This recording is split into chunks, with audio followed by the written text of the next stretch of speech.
ॐ अज्ञानतिमिरान्धस्य ज्ञानाञ्जनशलाकया चक्षुरुन्मिलितं येन तस्मै श्रीगुरुवे नमः। श्रीचैतन्यमनोभीष्टं स्थापितं येन भूतले स्वयं रूपः कदा मह्यं ददाति स्वपदान्तिकम्। वन्देऽहं श्रीगुरो श्रीयुतपादकमलं श्रीगुरुन् वैष्णवांश्च श्रीरूपं साग्रजातं सहगना रघुनाथान्वितं तं सजीवं साद्वैतं सावधूतं परिजनसहितं कृष्णचैतन्यदेवं श्रीराधाकृष्णपदान् सहगना ललिता श्रीविशाखान्वितांश्च।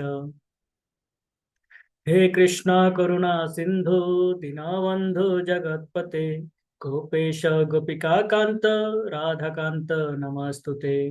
तप्त कांचन गौरांगी राधे वृंदावनेश्वरी वृषभानुसुते देवी प्रणमामि हरिप्रिये।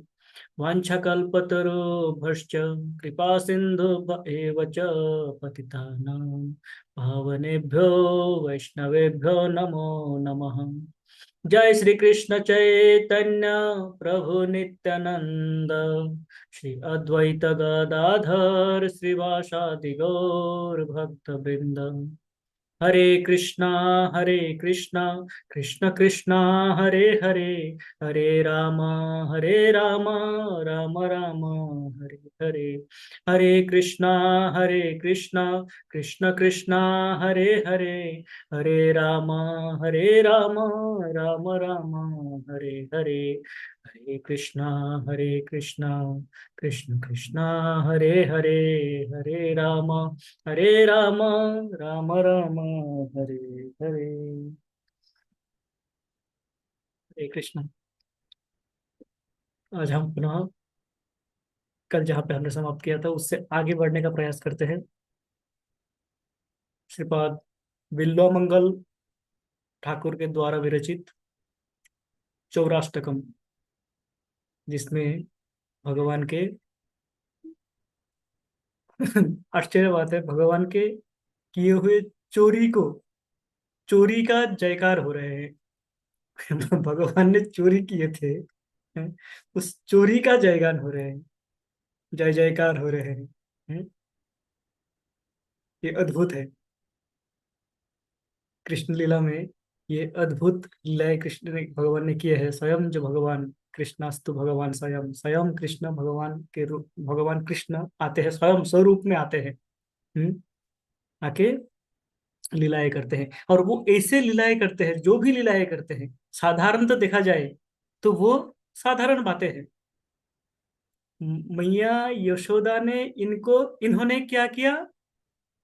दूध दही सारे मक्खन सारे फेंक दिया, गिरा दिया गुस्से में आके। मैया यशोदा ने इनको बांध दिया। हाँ, ये लीला हो गया प्रतिवर्ष। इस लीला का गुणगान होते हैं, इस लीला के ऊपर चर्चाएं होते हैं, इस लीला के रूप में भगवान का पूजा किया जाता है। आप सोचिए, एक महीना दामोदर अष्टकम गाया जाता है, और दामोदर के रूप में, दाम बंधन के रूप में भगवान का रूप दिखाया जाता है। मंदिर में होते हैं, सारे मंदिरों में भगवान के। और इनका पूजा किया जाता है। कितनी अद्भुत बात है, हैं? हर एक लीला भगवान की इस प्रकार, जो भी साधारण दृष्टि में मक्खन चुराए, घरों में जाके मक्खन चोरी करके खाए, और साथ में अकेले नहीं खाए, अपने मित्रों को लेके गए वहां पे, बंदरों को खिलाए, और वो हो गया इतना बड़ी बात कि कृष्ण का चर्चा हो, कृष्ण के विषय में चर्चा हो, कृष्ण के बाल लीलाओं का कथा हो, और माखन चोरी ना हो। ये मानो अधूरा रह जाता है कृष्ण लीला। कृष्ण की बात पूरी ही नहीं होती है, कृष्ण कथा पूरी नहीं हो, संपूर्ण नहीं हो पाएगी यदि कृष्ण के बाल लीला में कृष्ण के माखन चोरी की लीला ना दर्शाया जाए। इतनी अद्भुत लीलाएं भगवान ने किए हैं, और इसी चोरी को बिल्वमंगल ठाकुर ने अपने श्लोकों के द्वारा लिपिबद्ध किया है, जो हम इसका रस आस्वादन कर सकते हैं। और हमारे द्वारा इनका जो भाव है, इनका जो रस है, ये रस हमारे द्वारा, हम स्वयं के द्वारा इसको, इस रस का आस्वादन नहीं कर सकते हैं। ये रस हम पा नहीं सकते हैं। इसका उदाहरण देते हैं। कहते हैं, मान लीजिए कुछ 10 प्रकार के मसाले रखे हुए हैं, घी तेल रखे हुए हैं, चावल आटा रखे हुए हैं, सब्जियां रखे हुए हैं, और मैं जाता हूं वहां पे। मेरे जैसे एक कोई खाना पकाने वाला, भोजन पकाने वाला जाते हैं, तो वो क्या करेगा? वो कुछ बनाएगा, खिचड़ी टाइप कुछ बना देगा, है, जो कि भगवान के प्रसाद के रूप में आप पा सकते हो, पर उसमें वो स्वाद नहीं आएगा। पर कोई एक्सपर्ट कुक जाए, एक ऐसे कुक जिन्होंने इनका उपयोग जानते हैं, सारे मसालों का उपयोग जानते हैं, किस प्रकार स्वाद निकाला जाता है व्यंजन से, वो जानते हैं। कोई माताजी जाते हैं आप में से, हैं, उसी मसालों को लेके, उसी सामग्रियों को लेके, क्योंकि आप में से कोई माताएं जाते हैं, और उसको आप अपूर्व सुंदर, अपूर्व स्वादिष्ट व्यंजन बना देंगे।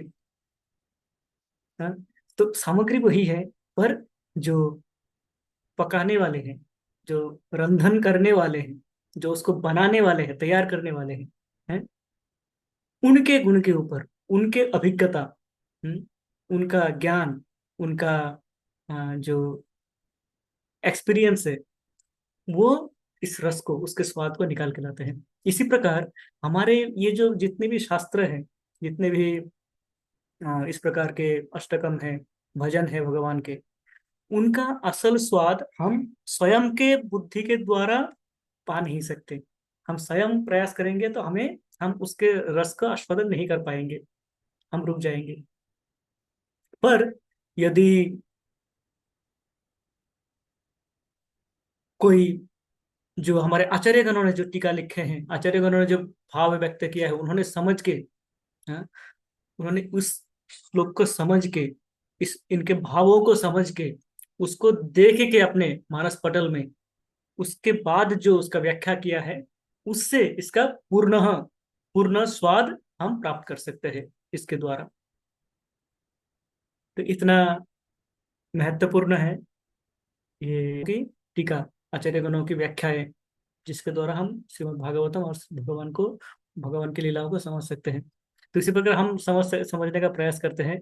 आज चौराष्टकम, चौराष्टकम के हमने प्रथम श्लोक के 2 पंक्ति, 2 लाइनों को हमने चर्चा किया था, उसको हम आगे बढ़ाते हैं। भगवान के ये लीला बताते हैं, आचार्यगण बताते हैं कि भगवान के ये लीला जब हो रहे थे, तब ये कुमारी थे। श्रील सुखदेव गोस्वामी वर्णन करते हैं, कुमारी अवस्था में ये गोपीगण कृष्ण को पाने के लिए कात्यायनी व्रत करते हैं, कात्यायनी व्रत का पालन करते हैं। कुमारी का अर्थ है कि इनके किसी के भी आयु 5 से अधिक नहीं थे। कोई भी गोपी का आयु 5 से अधिक नहीं थी, तो 5 के नीचे थे। और वो इस प्रकार साधना करते, तपस्या करते हैं, बिना नमक के 1 महीना वो चावल, अन्न जो भी पकाते हो पाते हैं, और प्रतिदिन वो प्रातःकाल एकदम ठंडे जल से स्नान करते हैं, और जब समाप्त हो जाते हैं तब वो एक बार दिन में जाते हैं स्नान करने के लिए। उस समय वो अपने वस्त्रों को बाहर रखते हैं। तो यदि हम देखें, 3.5 वर्ष के बच्चे जो है, वो आज भी कपड़े बाहर रखे ही जाते हैं, तो उसमें कोई दोष नहीं है। पर हमारे मस्तिष्क में इस प्रकार इसका प्रभाव डाल दिया गया, क्योंकि हमें चित्रकारी इस प्रकार देखने को मिलता है, इस प्रकार के प्रदर्शनी देखने को मिलता है, कि मानो वो सारे युवतियां थे, मानो सारे वो 20-25 साल के थे। इस प्रकार हमें समझाया जाता है। तो ये लीला करते, जब हम इस प्रकार सोचेंगे कि ये सारे बच्चे थे और इनका वस्त्रहरण करके भगवान ने क्या सिखाया, तब हम सीखने का मूड में जाएंगे, हमारा मूड सीखने का होगा। नहीं तो हमारा मूड कहाँ चला जाएगा? हिंदी मूवी में चला जाएगा। हिंदी मूवी में जो होता है वो उसमें चला जाएगा। तो प्रथमतः हमें जब ये भगवान की लीलाओं का चर्चा करते हैं, चाहे रासलीला हो, रासलीला में हमें ये हमारा माइंड सेट एकदम परफेक्ट होना चाहिए, क्लियर होना चाहिए, मन मस्तिष्क हमारा एकदम परिष्कार होना चाहिए, हमारा भावना एकदम साफ होना चाहिए कि इस लीला में कामुकता नहीं है। This is first and this is the last thing. इस भावना में जब हम आएंगे तब हम इन लीलाओं का रस आस्वादन कर पाएंगे और इस लीलाओं से सीख पाएंगे। ये जो कई सारी बातें हैं वस्त्र हरण लीला में। हम्म, जैसे एक बात यह है कि भगवान कहते हैं कि जब आप मेरे शरणागत हो तो आपके पास और कोई अवलंबन नहीं होने चाहिए, आपके पास कोई सेकंड इंश्योरेंस पॉलिसी नहीं होनी चाहिए, स्टैंड बाई पॉलिसी नहीं होनी चाहिए कि भगवान आपके पास, आपका तो शरणागत में हूं पर आपने नहीं देखा तो क्या होगा। ये भावना नहीं आनी चाहिए। हम्म तो इसके लिए क्या करना है? इसके लिए भगवान क्या करते हैं कि जो हमारा एकदम अंतिम आसक्ति है उसको भी भगवान छुड़ा लेते हैं, छुड़ा देते हैं। और जब वो छूट जाते हैं तो ही हम क्या कर पाते हैं? भगवान से पूर्ण शरणागत हो पाते हैं। और ये जो वस्त्र है ये एक प्रकार का एक हमारा आसक्ति है। इसका एक लीला चैतन्य चरितामृत में बताया बताया जाता है, जहाँ पे रूप गोस्वामी रूप गोस्वामी जी आते हैं, सनातन गोस्वामी जी आते हैं महाप्रभु के शरण में, महाप्रभु का शरणागत होने के लिए। वो मंत्री पद में होते हैं वो आते तो है अपना अ, साधु के वेशभूषा में, धोती और कुर्ते में आते हैं महाराज से मिलने, राजवेश में नहीं आते हैं। पर रूप गोस्वामी के पास अपना एक सुंदर से चादर होते हैं, वो उस चादर को ओढ़ के आते हैं, चादर को छोड़ के नहीं आते हैं। एक श्वाल मान लो, श्वाल ओढ़ के आते हैं वो, क्योंकि उनके पद अनुसार उनको मिले हुए हैं, बहुत ही मूल्यवान। हम्म? तो वो शरणागत लेते हैं, बोलते हैं नमो महावदन्याय कृष्ण प्रेम प्रदायते कृष्णाय कृष्ण चैतन्य नामने गौरत्विषे नमो नमः, प्रणाम करते हैं, दंडवत प्रणाम करते हैं। पर चैतन्य महाप्रभु केवल उनके चादर की तरफ देखते हैं, चादर को देखते हैं जो उनके गले में है, उनके पास है, और कुछ बोलते नहीं है उसके विषय में। तो कहते हैं समझदार को इशारा काफी। रूप गोस्वामी समझ जाते हैं, वह तुरंत जाते हैं वहां से, यमुना के किनारे, गंगा के किनारे, वो देखते हैं कि एक बाबा बैठे हुए हैं, उनके पास वो फटे हुए चादर ओढ़ के बैठे हुए हैं, उनका फटा पुराना चादर, बाबा जी बैठे हुए नदी किनारे तपस्या कर रहे हैं। वो जाके बाबा को बोलते हैं कि आप मुझे ये अपना चादर देके मेरा ले लेंगे। तो साधु महात्मा कहते हैं क्या आप मेरे साथ मजाक कर रहे हो? मेरा ये फटा पुराना आपके इतना कीमती महंगा चादर, हैं? आप ऐसे ही हंसी उड़ाने के लिए आए हो मेरा? हाँ। तो कहते नहीं, मैं तो आपसे ये मांगना चाहता हूँ, मेरा आपका ये चादर मुझे चाहिए, मेरा ये तो वो उनको एक्सचेंज कर लेते हैं, देते हैं। और जब वो फटे पुराने चादर पहन के जब आते हैं महाप्रभु के पास, महाप्रभु उनको स्वीकार करते हैं, उनका आलिंगन करते हैं। हम्म। तो हमारा जो ये अत्यंत सूक्ष्म बातें हैं चैतन्य चरितामृत में, जो लीलाएं होते हैं, सूक्ष्म बातों से बुझाया समझाया जाता है उनको। तो इसके द्वारा समझाते हैं कि हमारा जो ये आसक्ति है, हमारा कुछ रह जाते हैं, हमारा एक आसक्ति रह जाते हैं। भगवान मैं तो शरणागत हूँ, भगवान मैं तो आपको चाहता हूँ, मैं आपको पाना चाहता हूँ, आपके पास जाना चाहता हूँ, पर बस बच्चे का एग्जाम हो जाए। हम्म? भगवान एग्जाम तो ठीक है, होने दो, 6 महीना बाद भगवान पुनः आए, एग्जाम तो हो गया अब। हाँ हाँ, अब तो कॉलेज में आई है ना बच्चे, अब तो और बस 3 साल, मात्र 3 साल, बस उसका डिग्री हो जाए, उसके बाद मेरा रेस्पॉन्सिबिलिटी खत्म। 3 साल बाद यदि भगवान आए तो क्या होगा? भगवान शादी भी तो करानी है, मैं ही हूँ और कौन है? शादी कौन कराएंगे उस बच्ची का? बस उसके बाद शादी हो जाएगी बच्ची की, बच्ची की बच्चे होने वाले होंगे, बच्चे होंगे, बच्चे को फिर स्कूल में डालना है, उनको कॉलेज कराना है। तो हमारा जो अटैचमेंट है, आसक्ति है, ये छूटते नहीं है। तो भगवान इसलिए चाहते हैं कि पूर्ण शरणागति, सर्वधर्मान परित्यज्य माम एकम शरणम व्रज। बाकी और कोई आसक्ति पे शरणागत नहीं होना है, मात्र मेरे पास। ये समझाते हैं यहाँ पे आचार्यगण। एक और बात बताते हैं कि आ, ये वस्त्र क्यों चुराए भगवान ने। आचार्यगण रस निकालते हैं, जो भागवतम से, भगवान की लीलाओं में से रस निकालते हैं, रस आस्वादन कराते हैं हमें। कहते हैं कि जब आ, द्रौपदी का वस्त्रहरण हो रहा था, द्रौपदी का वस्त्रहरण हुआ, तो भगवान तो कितने रूपों में अवतरित हुए हैं। हम्म, तो उस समय जब द्रौपदी का वस्त्रहरण हो रहा था राजसभा में, द्रौपदी अपना प्रयास किए, पर स्वयं को रक्षा नहीं कर पाए। भगवान को बुलाए, हे कृष्ण द्वारकावासी, रक्षा करो। कृष्ण आते हैं, और उस समय कृष्ण वस्त्र का शरीर धारण करके वस्त्र का रूप में अवतरित होते हैं। और वस्त्र के रूप में, जैसे वस्त्र समाप्त ही नहीं हो रहा है, उतने दुशासन खींचे जा रहे हैं, और वस्त्र समाप्ति नहीं हो रहा है, होने का नाम ही नहीं ले रहा है। तो कहते हैं वो जो वस्त्र है वो कहाँ से आए इतने सारे। आचार्यगण कहते हैं कि गोपीगणों को पता था, ये जो गोपिकाएं थे, बालिकाएं थे, इनको पता था कि आगे जाके द्रौपदी का वस्त्रहरण होने वाले हैं। उस लीला में वस्त्र, ये हमने दान किया, ये लीजिए, ये हमारा वस्त्र है, ये दान किया। हम्म, ये वस्त्रहरण लीला का गुण तत्व बताते हैं। हम इस प्रकार इन लीलाओं में से रस आस्वादन कर सकते हैं भगवान के, जो हमें आचार्यगण सिखाते हैं। हाँ, तो इसके बाद क्या आता है? अ,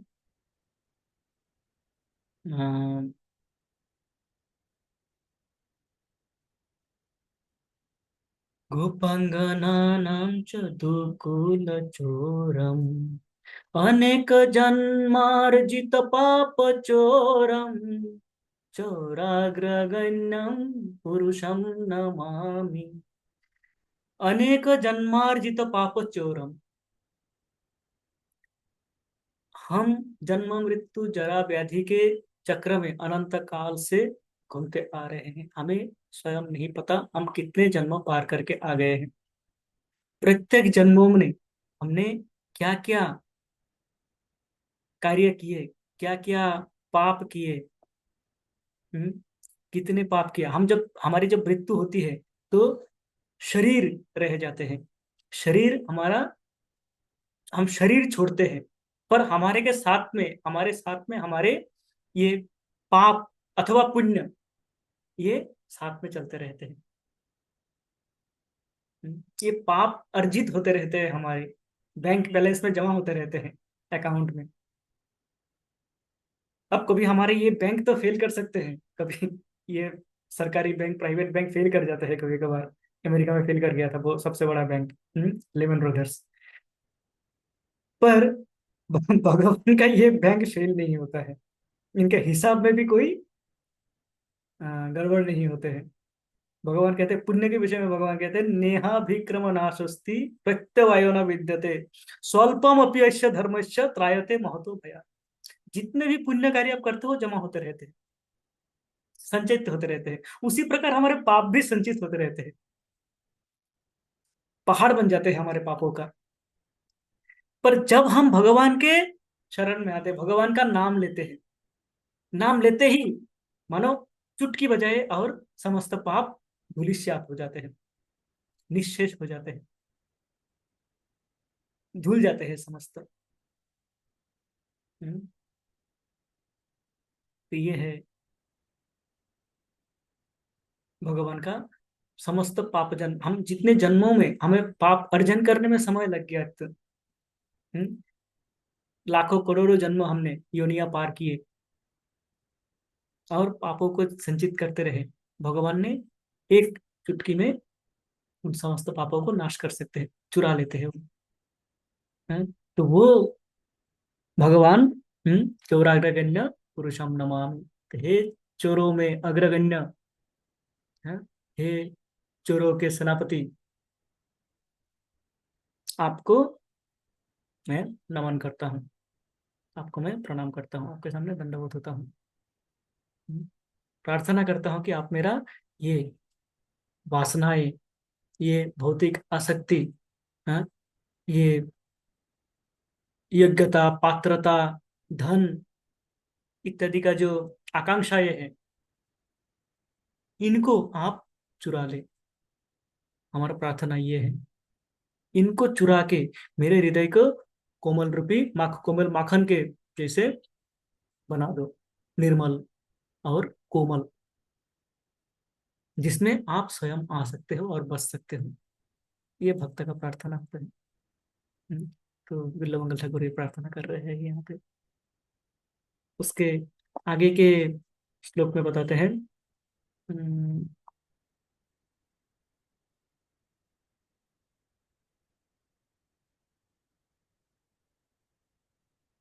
हाँ, श्लोक संख्या 2 में बताते हैं, श्री राधिकाया हृदय चोरम नवम्बुदश्यामलकांति चोरम, श्री राधिकाया हृदय चोरम नवम्बुदश्यामलकांति चोरम, पदश्रितानां च समस्तचोरं, पदश्रितानां च समस्तचोरं, चौराग्रगण्यं पुरुषं नमामि, चौराग्रगण्यं पुरुषं नमामि।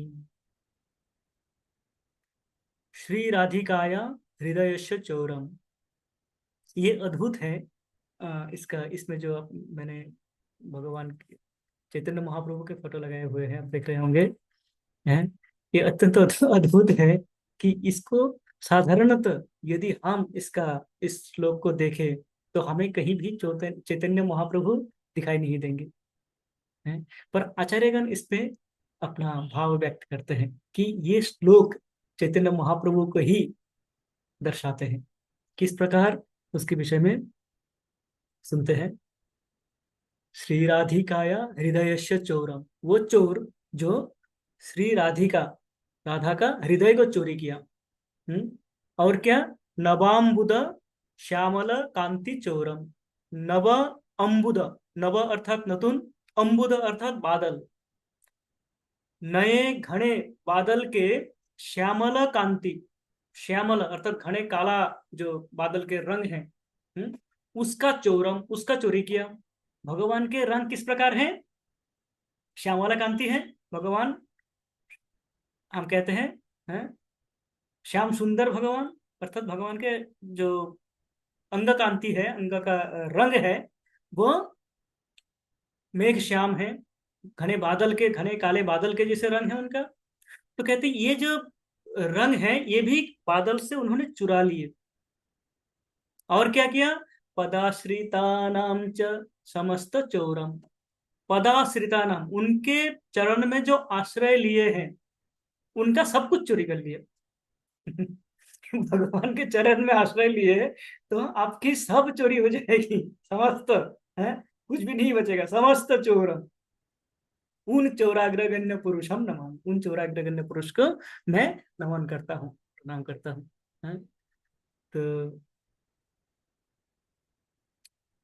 इसमें, इस श्लोक में बताया जाता है कि श्री राधिकाया हृदयस्य चौरम नवाम्बुद श्यामल कांति चौरम,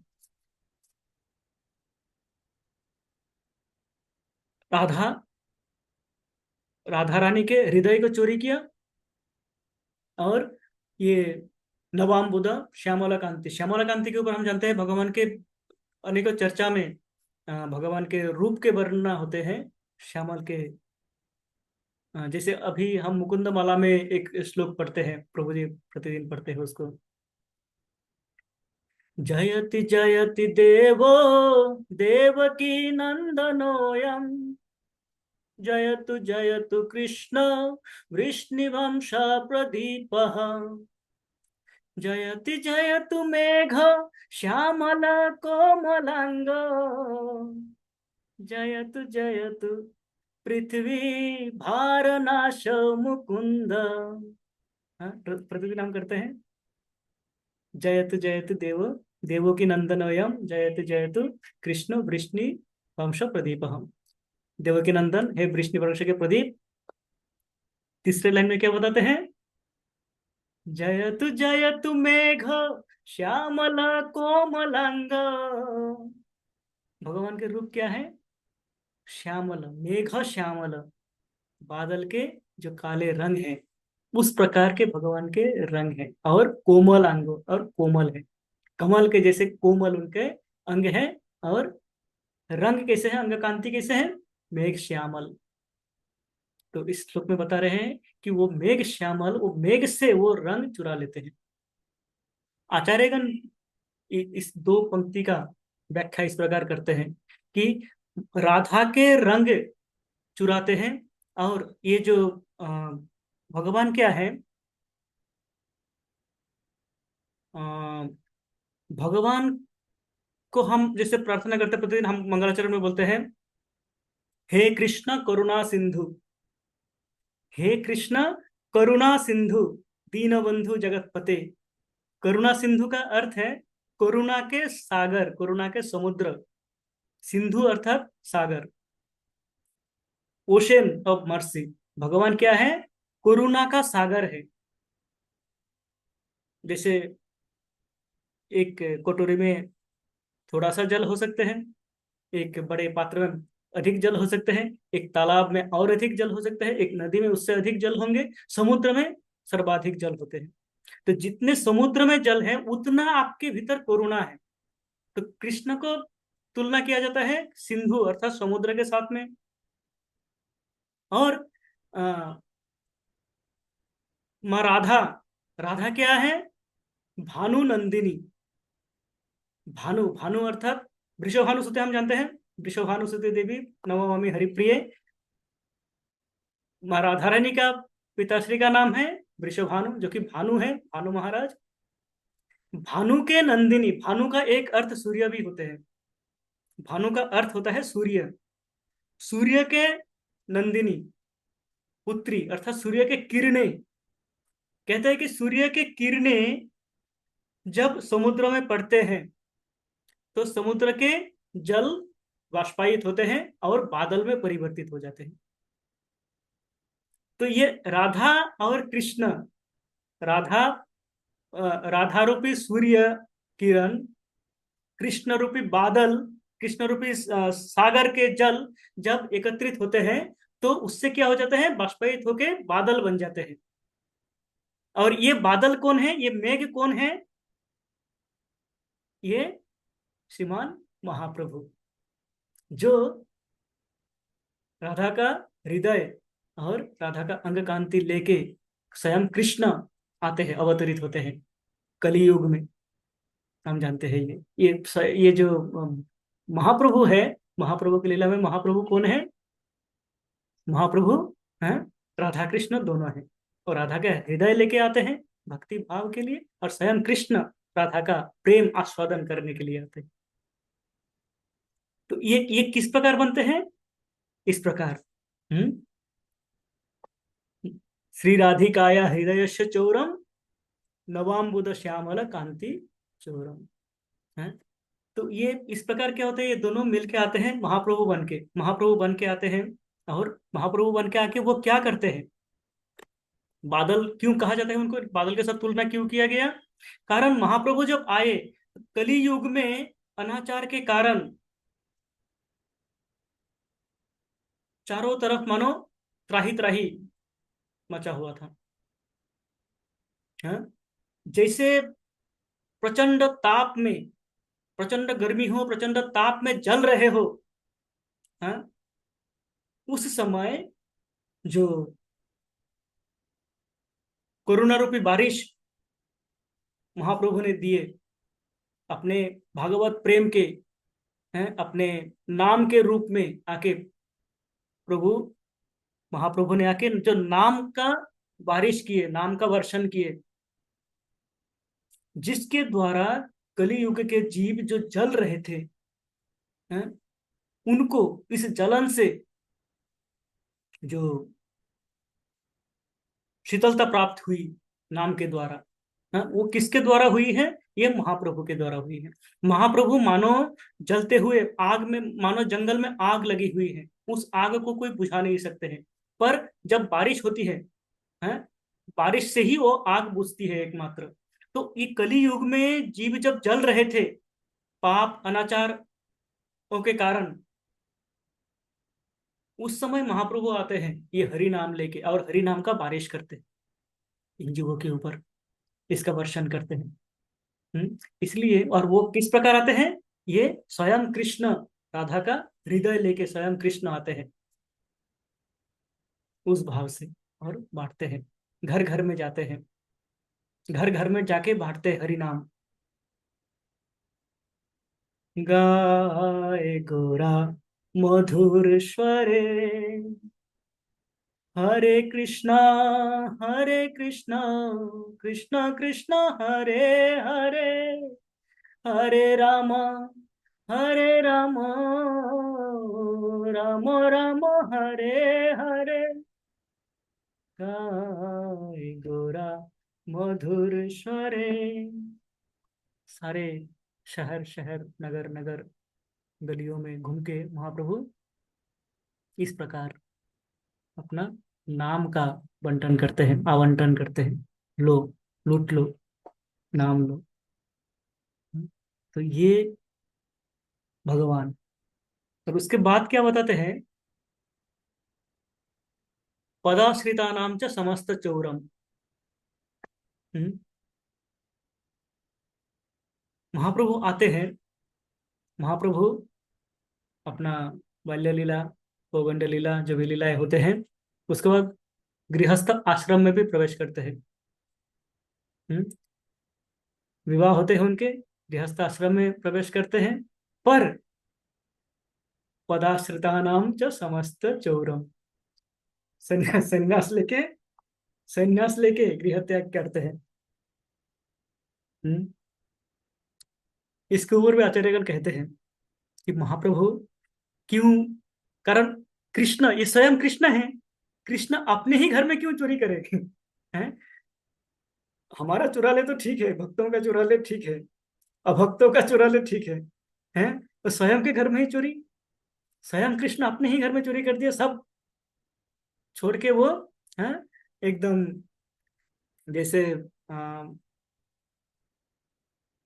कुछ भी नहीं हो, उनके पास कुछ भी नहीं है, निकल जाते हैं एक वस्त्र में, संन्यास लेके। तो कहते हैं उसका भी एक, उसका एक कारण बताते हैं आचार्यगण, विश्लेषण करते हैं कि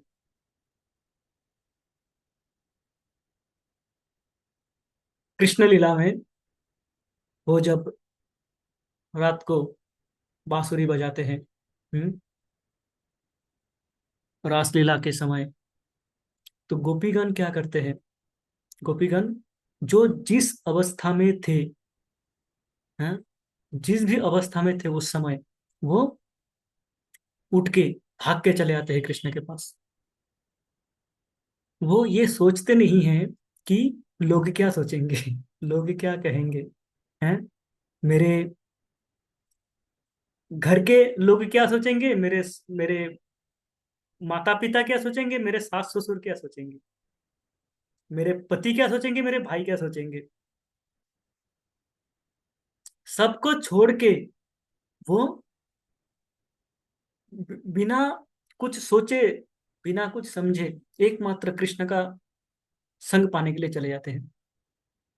कृष्ण ने बुलाया, कहते कृष्ण बुलाते थे, कृष्ण के 7 सुर होते हैं, 7 सुरों में सारे गामा पाधा नी, 7 सुर होते हैं। 7 सुरों में जो पा सुर होते हैं, मुझे सुर उतना आता नहीं है, जिनको हारमोनियम आता होगा वो बता दूं। सारे गा मा पा, ये जो पा नोट होते हैं, ये पा सुर कृष्ण बजाते थे गोपियों के लिए, गोपियों को बुलाने के लिए। तो जब ये सुर बजते थे, गोपीगण सब छोड़ के अपने पितृकुल, अपने ससुर कुल, अपने पति के कुल और अपने पितृ के कुल, पिता के कुल, दोनों कुल को छोड़ के वो चले जाते हैं। दुकुल चोरम और दोनों कुल चुरा लेते थे कृष्ण। वो कृष्ण के पास भागे चले जाते थे। पर क्या कृष्ण इनके लिए कुछ कर पाए, इनका प्रतिदान दे पाए? कृष्ण ना उनके समान प्रेम कर पाए, ना उनके प्रेम को वो रिटर्न नहीं कर पाए। कृष्ण कहते हैं, ये यथा माम प्रपद्यन्ते ताम सदैव भजाम्य हम। जो मेरे पास जिस प्रकार से आएगा, मैं उनको उसी प्रकार से उनका आशा पूरी करूंगा। पर गोपियों के साथ उनका प्रतिज्ञा भंग हुई। चैतन्य चरितमृत में कहते हैं, प्रतिज्ञा भंग होइल गोपीर प्रेम आचरणे। गोपियों के प्रेम इतने प्रगाढ़ थे कृष्ण के लिए। उस समय 5,000 वर्ष पूर्व कोई अ, नारी रात्रि के समय अकेले घर से बाहर नहीं होते थे। जो बाहर होते थे उनको बोला जाता था खेचरी, निशाचरी, जैसे पूतना, उस प्रकार बोला जाता था। जो रात को घूमते थे निशाचरी कहा जाता था। आज के दिन जमाना बदल बदल गया है। आज के दिन रात को ही घूमते हैं, दिन में सोते हैं। ये अलग एक समय है, कालखंड है अलग, जिस समय उल्टा होता है सब कुछ। पर उस समय ये था। पर गोपियों ने उस समय, उस समाज व्यवस्था में एक मुहूर्त के लिए भी नहीं सोचा कि हमारा क्या होगा, क्या हम लौट के आ पाएंगे अपने घर। वो निकल जाते हैं। तो उस प्रकार के जो समर्पण है, उस समर्पण के बदले में कृष्ण उनको कुछ नहीं दे पाते हैं। तब कृष्ण कहते हैं कि मैं इस लीला में, गौर लीला में, मैं इसका प्रतिदान दूंगा। तो कृष्ण क्या करते हैं, गृहस्थ गृहस्थ आश्रम लेते हैं, और उसके बाद सब छोड़ के, जिस प्रकार रात को गोपीगण निकल आए थे उनके लिए, वो निकल लेते हैं। पर ये निकलते हैं किस लिए? जीव के लिए, हम जिसों के लिए संन्यास लेते हैं। संन्यास लेके हम जानते हैं महाप्रभु के भगवत्ता का प्रकाश, महाप्रभु का जो भगवान का स्वरूप है, ये प्रकाशित होते हैं जब भगवान चैतन्य महाप्रभु स्वयं संन्यास ग्रहण करते हैं और समस्त भारत परिभ्रमण करते हैं? दक्षिण में जाते हैं, पूर्व में भुवनेश्वर, पुरी पुरी जाते हैं, वहां से दक्षिण में जाते हैं, आते हैं, फिर आके वृंदावन से होके पुनः वो पुरी में रहते हैं। तो उनका जो भी, चैतन्य महाप्रभु ने जो भी हमें दिया है, वो उस समय दिया है जब उन्होंने संन्यास लिया है। जो हमारा परित्राण के लिए महाप्रभु ने जो ये गौड़ीय परंपरा जो उन्होंने दिया है, ये तभी हुआ है जब उन्होंने संन्यास लिया है। तो इस प्रकार क्या करते हैं चैतन्य महाप्रभु, स्वयं अपना उदाहरण देके समझाया कि पदाश्रिता नाम च समस्त चौरम। मैं स्वयं अपना आश्रय लिया। स्वयं कृष्ण, जो कि राधा का हृदय लेके आए थे, वो भक्त रूप में आते हैं और अपना हृदय कृष्ण के चरण कमलों पे समर्पण कर देते हैं। और कृष्ण क्या करते हैं, समस्त चोर एकदम रोड पे आ जाते हैं महाप्रभु। ये बताते हैं हमें द्वितीय श्लोक में, श्री राधिकाय हृदयस्य चौरम नवाम्बुद श्यामल कांति चौरम पदाश्रिता नाम च समस्त चौरम चौराग्रगण्यम पुरुषम नमामि। हे अग्रगण्य चोर, हे चोरों में प्रसिद्ध, को हमारा प्रणाम, आपको हमारा नमन। उसके बाद आते हैं, समय क्या हुआ, समय तो नहीं है, तो हम द्वितीय श्लोक में पढ़ लेते हैं। पर उस पर चर्चा नहीं हो पाएगी मुझे लग रहा है, क्योंकि उस श्लोक में भी बहुत सारी बातें हैं, हम जानते हैं। ये तृतीय श्लोक में कहते हैं, अकिञ्चनीकृत्य पदश्रितं या करोति भिक्षुं पथि गेहहीनम् अकिञ्चनीकृत्य पदश्रितं या करोति भिक्षुं पथि गेहहीनम् केनाप्यहो भीषणचोरैर्दृ दृष्टश्रुतो वा न जगत्त्रयेऽपि।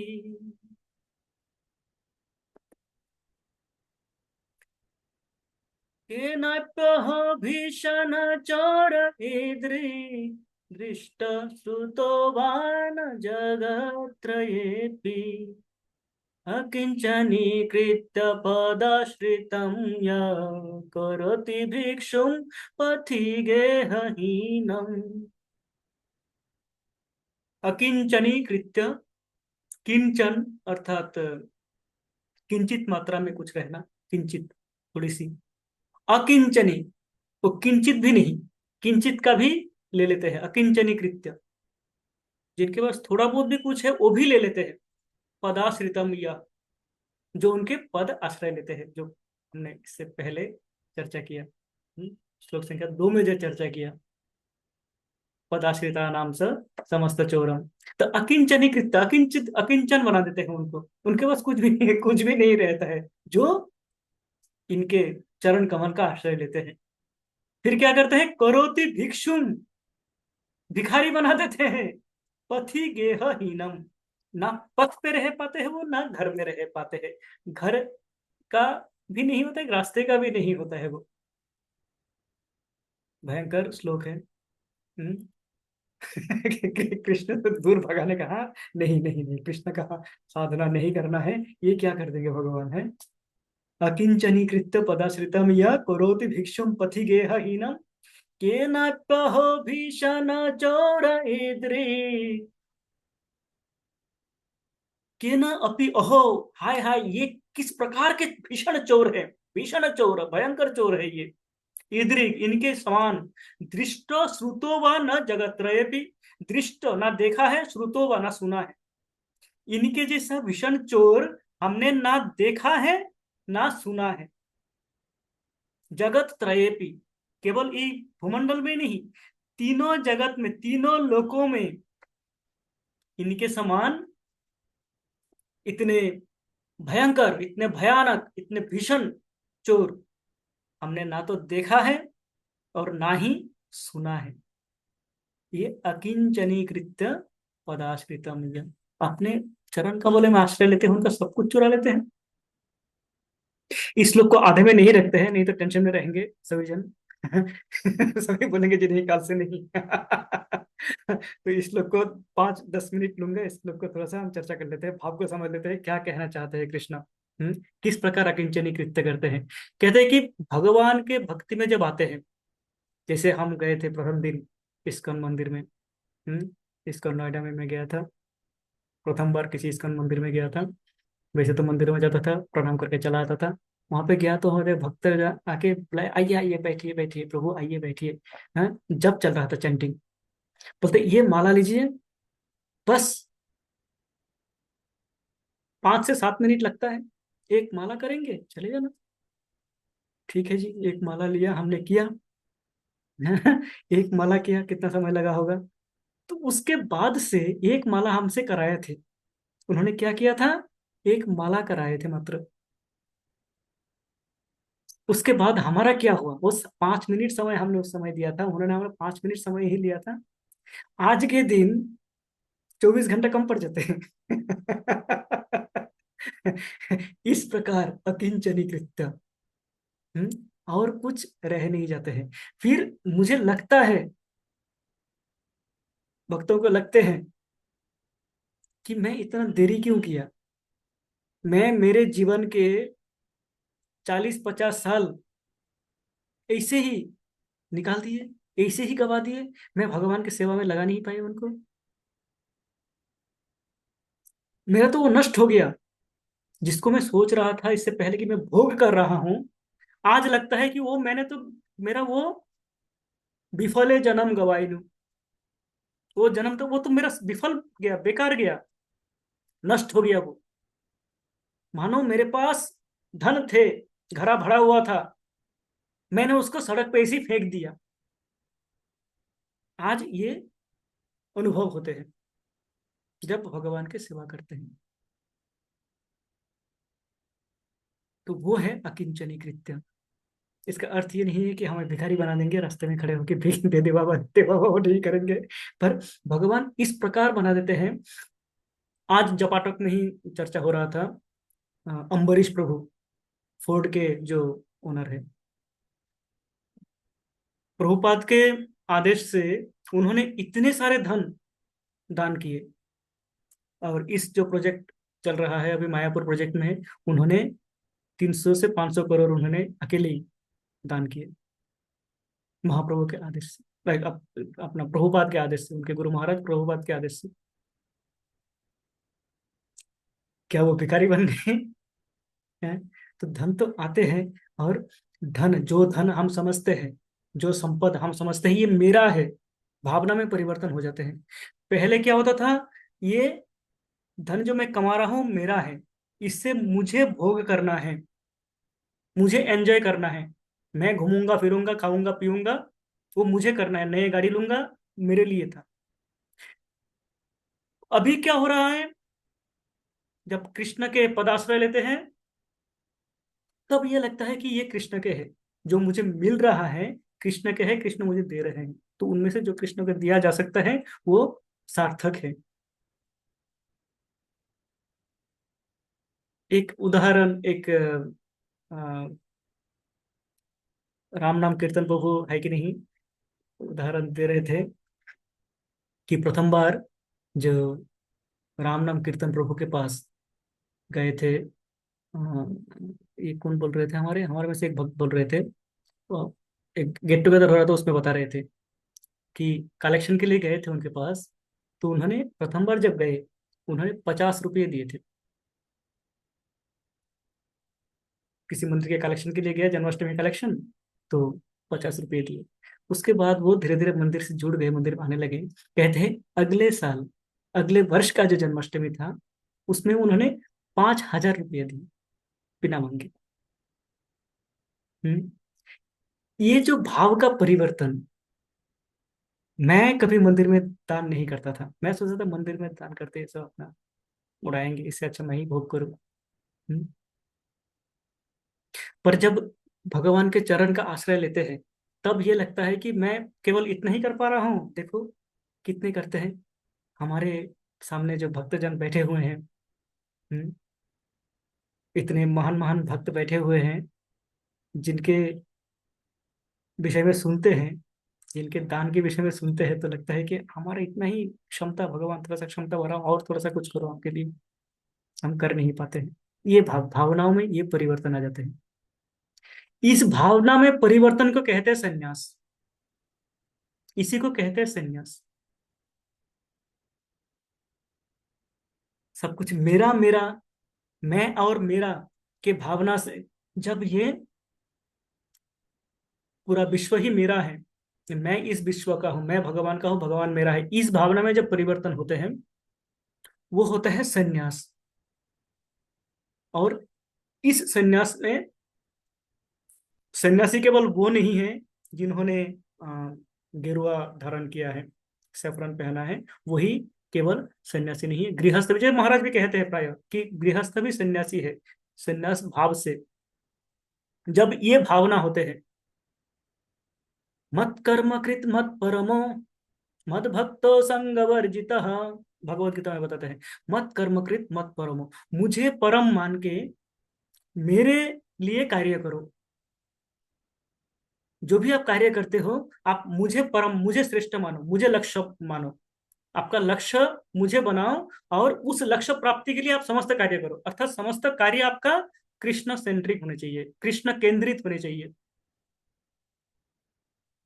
जब समस्त कार्य कृष्ण केंद्रित होते हैं, तो आप एक प्रकार से गृहस्थ आश्रम में रह के भी सन्यासी हो, कारण आप आसक्त नहीं किसी के। प्रभु जी युक्त वैराग्य शायद इस वर्ड तो वैराग्य कह सकते हैं, एक तो वैराग्य स उच्यते बोलते हैं उसको, है।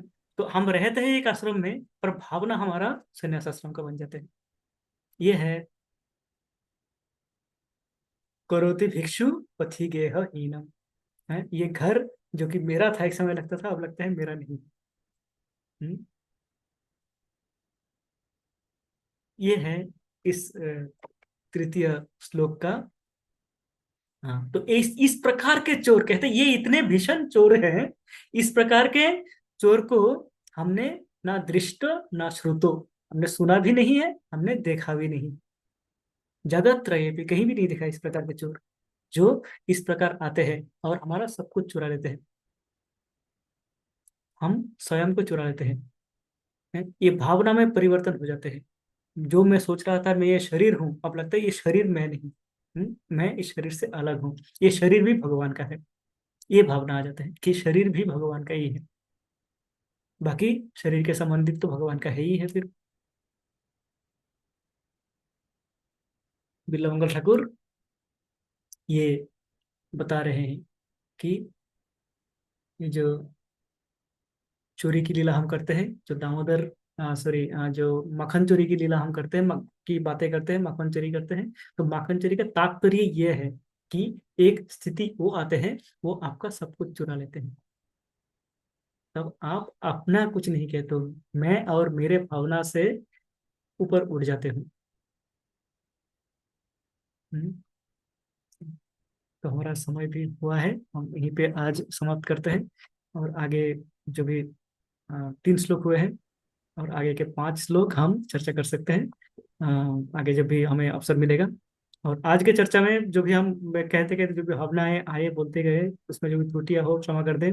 वैष्णवों का एक सिद्धांत होता है, वैष्णव का सिद्धांत ये है, वैष्णव होता है सारग्राही, जो सार वस्तु है उनको ग्रहण करते हैं, और जो उसमें से जो अनावश्यक बातें हैं, कुछ भूल भ्रांति है, कुछ गलत है, तो उनको वो निकाल देते हैं, देखते नहीं है।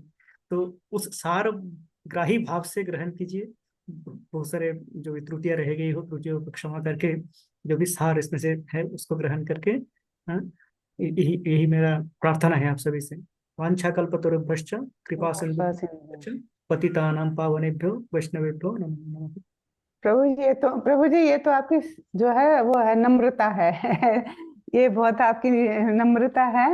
और आपने इतना सुंदर बताया, मुझे तो मतलब जो बड़ा अच्छा लगा, आपने गोपियों का बताया ना, उनके वस्त्रों की जो चीर हरण लीला को, आचार्यों का जो डीप आपने कनेक्शन दिया ना, और उनके विचारों से, डीप विचारों से आचार्यों के, तो वो उनके वस्त्रों को दान, मतलब उनको पहले से ही पता था, उन्होंने समझो वो अपने वस्त्र दान किए, आगे ये लीला होने वाली है। तो प्रभु जी ये तो बिल्कुल मुझे दूर दूर तक भी नहीं आइडिया था, और ये बड़ा सुंदर लगा। और आचार्यों के इतने डीप विचार आपने शेयर किए हैं, थैंक यू वेरी मच। और बड़े डिटेल में आप कर रहे हैं, कोई जल्दीबाजी नहीं कर रहे हैं, है ना, तो ये बहुत अच्छे से आप समझा रहे हैं, थैंक यू प्रभु जी, हरे कृष्णा। और मुझे लगता है कि हरे कृष्णा बोलना चाहिए प्रभु जी के लिए सबको, है ना।